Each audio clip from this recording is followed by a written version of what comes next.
Rizal Monument ba yan? Ito ang Rizal Monument sa Rizal Park sa Maynila na mas kilala rin bilang Luneta.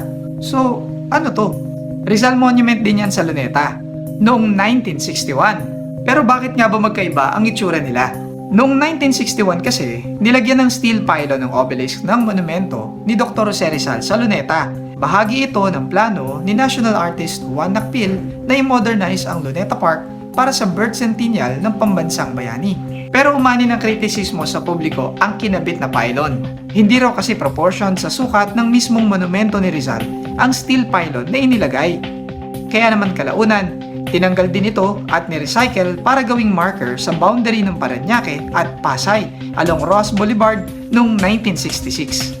Pero sa pag-usad ng panahon, tinanggal din ang steel pylon na nagsilbing welcome mat para magbigay daan sa expansion ng Ross Boulevard at sa pagpapatayo ng EDSA flyover.